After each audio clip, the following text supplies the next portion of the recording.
అది లేదు.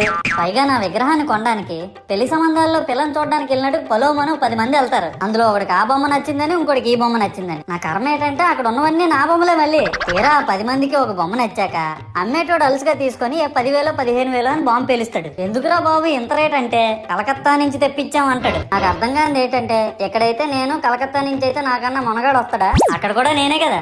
ఇలా నన్ను బజార్లో పెట్టి బేరం ఆడి నా మొహానికి ముసుగేసి వ్యాన్ ఎక్కిస్తారు. ఆ వ్యాన్ డ్రైవర్ గాడు నేను ఉన్నానని కూడా చూడకుండా ఏదో ఆలోచించుకుంటూ డ్రైవ్ చేస్తా గతకల్లో గబి గుబి అని తించేసి నా కాల్లో చెయ్యి ఇరగొట్టేస్తాడు. ఈ విషయం చందాలు ఇచ్చిన చిన్నోళ్ళకి తెలిస్తే మళ్ళీ ఇరిగిపోయిన బొమ్మ పెట్టకూడదని ఏ బొమ్మ రాసి కవర్ చేసేస్తాడు. సరేలే జరిగిందేదో జరిగింది, నా భక్తులే కదా కూల్ బ్రో అని చిల్లయ్యే లోపు నన్ను పందిర్లో పెట్టి ముసుగు తీసి నాకన్నా పొడుగున్నే సౌండ్ బాక్సులు 2 నా చెవులు పక్కన పెట్టి డీజే గణేష్ బ్రో అని చెప్పి నా పాటలను కూని చేస్తారు. సరేలే పిల్లలు కదా ఇప్పుడు కాకపోతే ఎప్పుడు ఎంజాయ్ చేస్తారు, కాసేపట్లో పూజ స్టార్ట్ చేస్తారని వెయిట్ చేస్తా ఉంటే ఆ 5 రూపాయల వ్రతకల్పన బుక్ చూస్తే